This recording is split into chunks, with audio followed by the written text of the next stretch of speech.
Hello and welcome to another CR Reviews, and we will be reviewing These Final Hours 2013. This movie is hold on now. I want to do it justice because I did click away because I was, in a feeling away.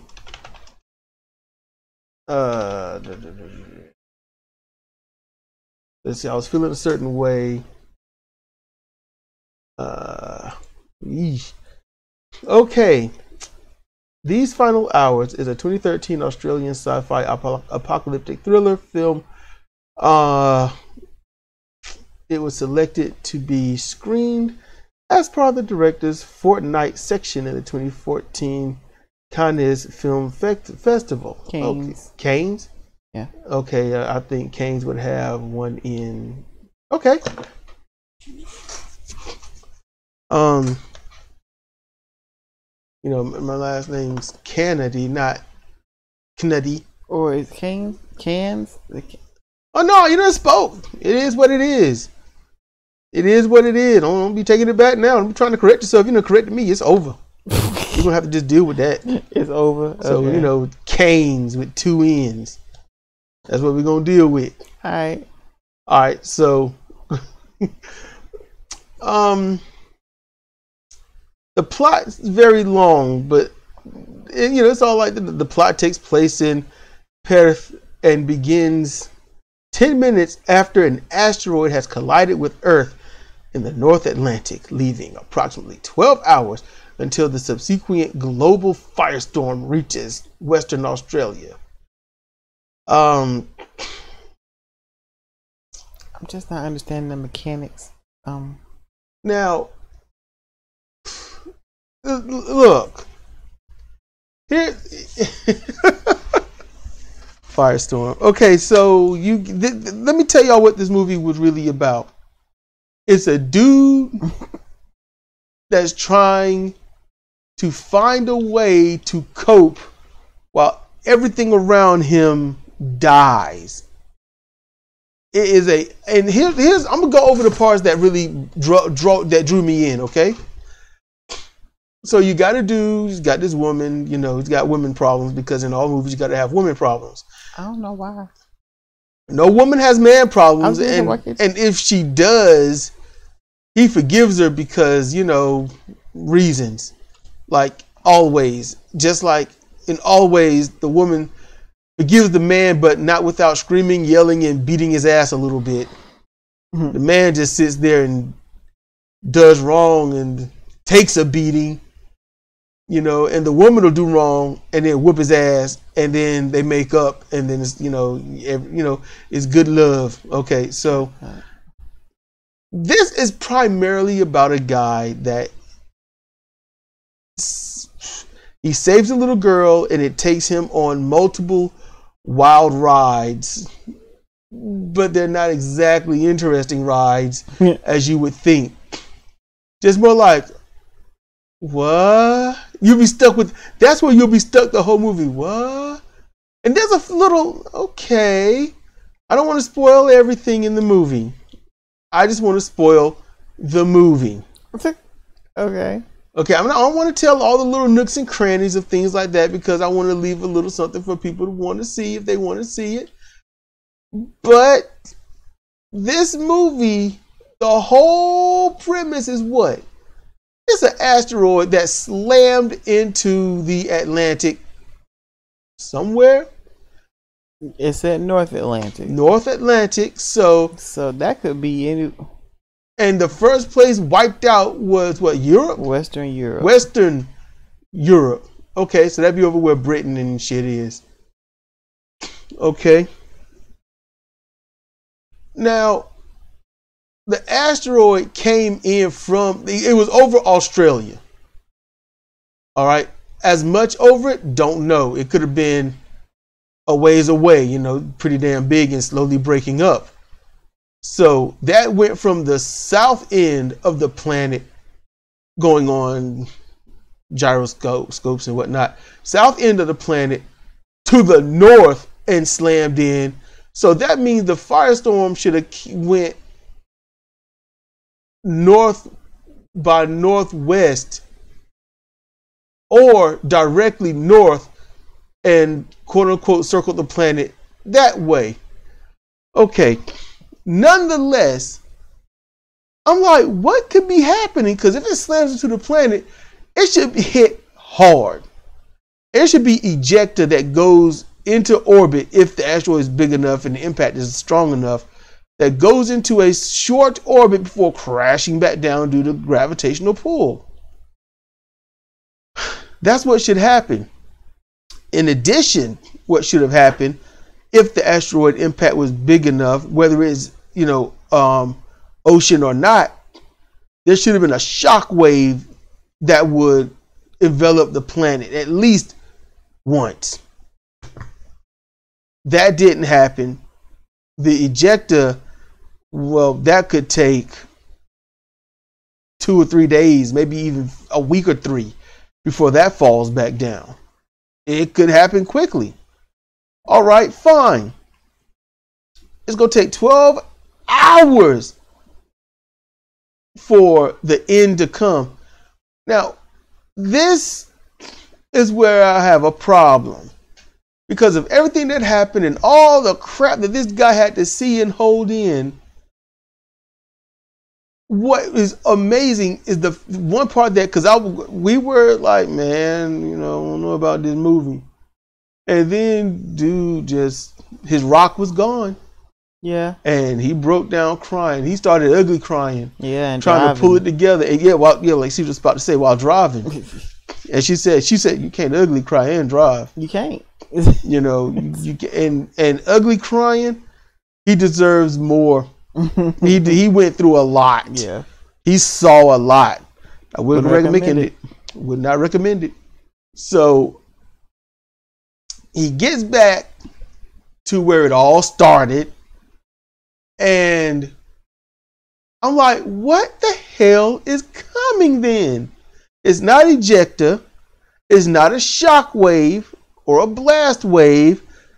It's not a wave of any, it's not even an oceanic wave. It's like one of those dust storms, but instead of dust, it was like fire and smoke. Basically Pompeii on a steroid binge, slowly coming to you. I don't know. That it just, there's something that lies about all that. Okay? Now the firestorm, is at the bottom on the ocean. It is orange, searing, white hot. Yes. It is got to be bottom barrel least 5,000 degrees. Bottom barrel least. Over the water. Water ain't cooling it off. Metric tons of water, not cooling it off. It's just riding the surface. Just burning nothing. Yeah, burning nothing, but there was embers coming. That's what I find interesting. Why were embers blowing at them? Yeah, there were embers from the ocean. Smoke from the heavy, thick, black smoke from the ocean. And it's rolling at them slowly. Now, the other part of the movie was right before their end, which they didn't show. But what she said is beautiful. Mm-hmm. Which I agree. Yeah, it was. I agree. Here's the thing. All right. This is why I say I want to spoil the movie, but not the movie. Okay. The meteor impact would not, and I really do not think at all, going on physics and other stuff, meteor would hit and do a slow rolling boil of the planet. You see what I'm saying? Mm-hmm. A slow rolling boil that clearly takes out the entire planet.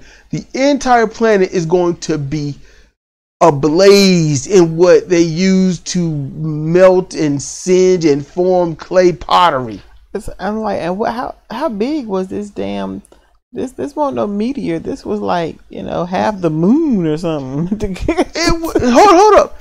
The size of that thing, if that was even if it was the size of the asteroid that destroyed the dinosaurs, when it hit, it should have sent a shock wave around the planet that would have knocked a lot of things over. Busted eardrums, uprooted things, not saying destroyed, but a serious noticeable thing. And then it would loop back around itself and go back at not as much strength, but it would go back. Kind of like a hurricane when you go from the left side of the eye to the right. Okay, that didn't happen. That didn't happen. So no shock wave. So the asteroid was strong enough to do damage, but not make a shock wave.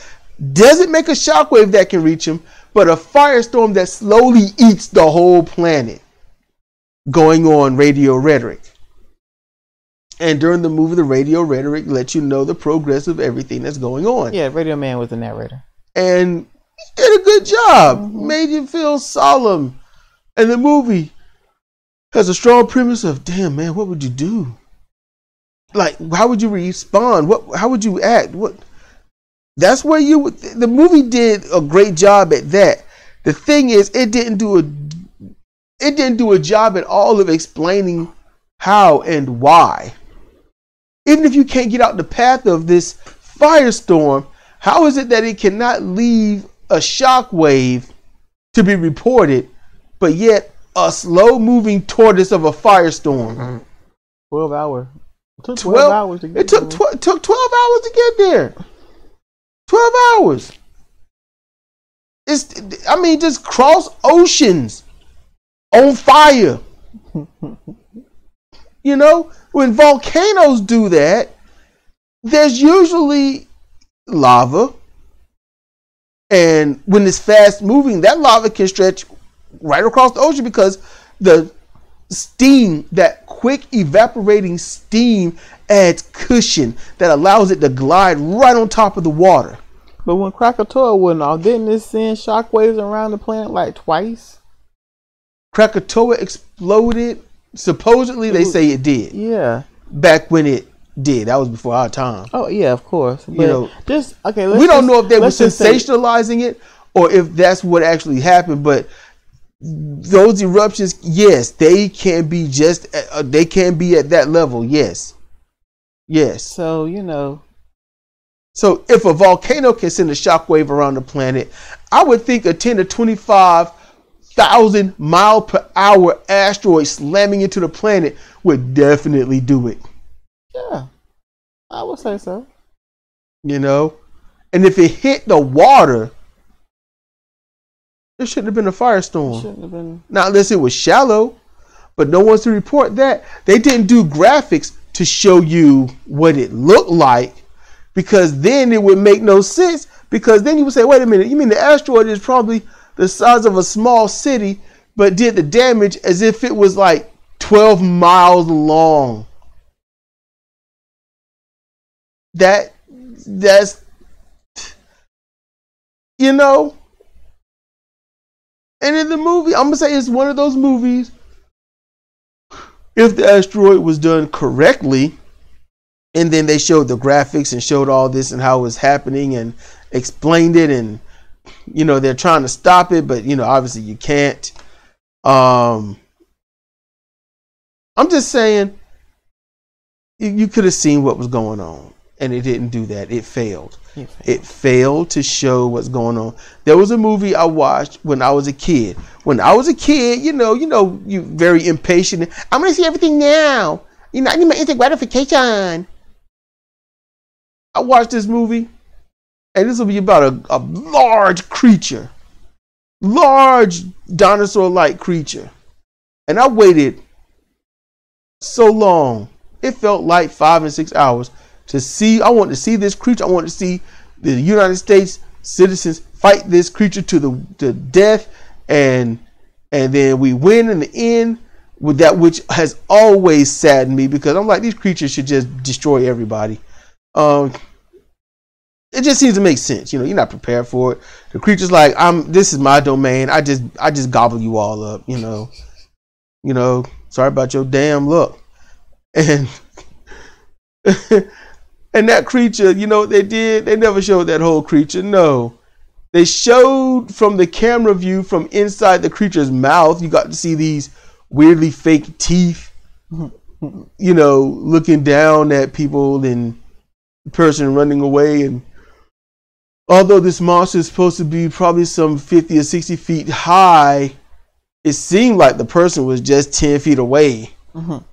And when they showed the creature, you know, the creature was dead. They never showed the whole creature. They showed like the side of it with some kind of weird fake tissue that kind of subtly rippled as the wind hit, you know, the screen they was in front of. Because I thought, oh, it's gonna get up, but they didn't catch that.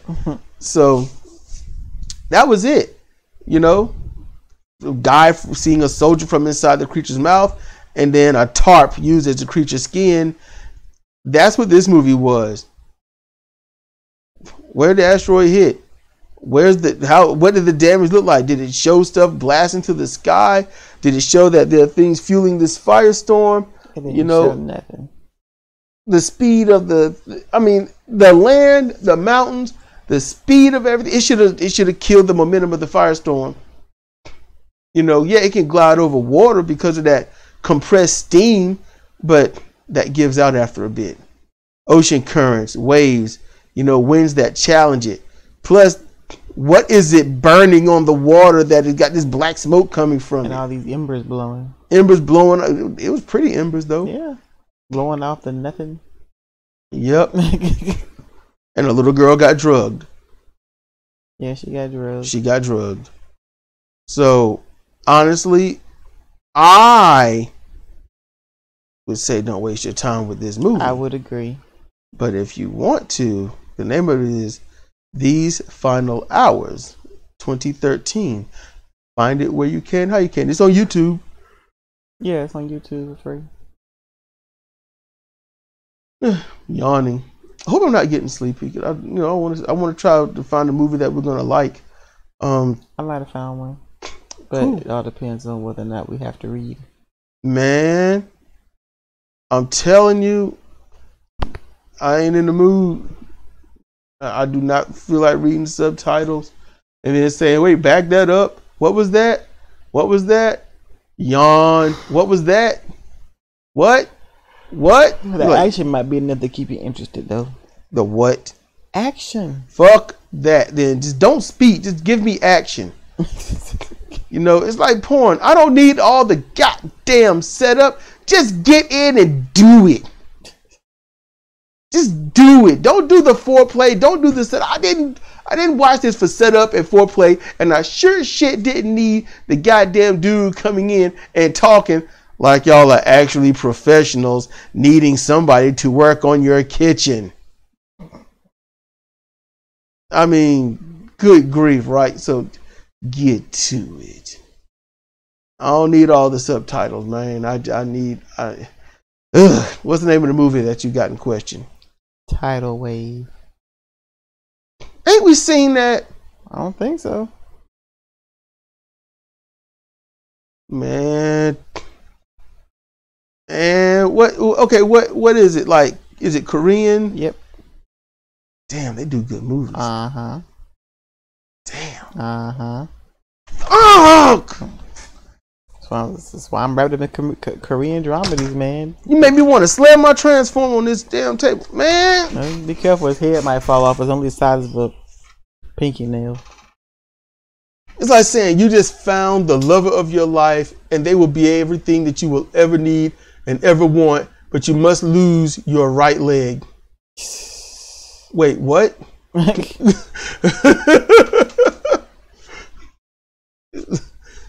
That's not right. That's not right. That's the equivalent of drawing for this one. All right.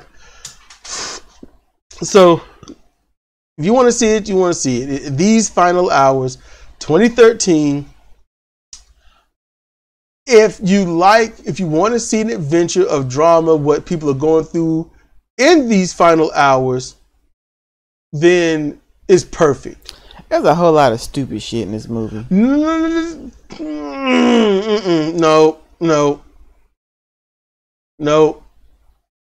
Okay. There are things that'll bring you down, like, come on, stop. But then they explain why it's like that. The girl going crazy underground, and then she busts out and explains at the last second of what's going on. And it's like, okay, cool. Yeah. And then, aren't you my daughter? And then how that ended, I think they all justified. From the time that gate opened, it was a barrel of stupid. Gate? Because there had to be a gate had to open for them to get let into the house. Open the gate, man. Remember that part? Okay. Yeah. I mean, but yeah. Mm-hmm. It was stupid from at that moment when he talked at that gate until he got in and then left. It was a barrel of goddamn stupid. Mm-hmm. But better heads did prevail, and you end up saying thank you. Yeah. I'm glad you did that. Finally, can we move on? Because I'm sick of that shit. I'm just saying. I think they all justified everything. I think it was a balance. That's why I said I don't want to spoil that stuff. I just want to spoil the movie. You don't see any meteor, asteroid, or anything like that. I mean, you see it at the beginning, and then there's nothing, and then at the end, it's just an active volcano slowly coming at you across the water, and don't even do that one really well. But it was pretty. It was pretty. But I'm like, it's moving that slow. How does it sustain itself? The water's like, look, I'm going to stay perfectly flat and flammable. Yeah. That's the only thing. In any case, if y'all disagree with what I'm saying about the physics of this and impacts and all this other stuff, and put it down in the comments. It's all good. I ain't asking for a thesis on it, but it's all good. That takes time. You watch the movie. Judge it for yourself. If you do a review of the movie, link it in the comments section. It's cool. Link your review. Now, most likely watch it. Most likely I'm going to watch it, or listen to it. So, this has been Cedric and Sidra for CR Reviews of These Final Hours 2013. Thank you for listening.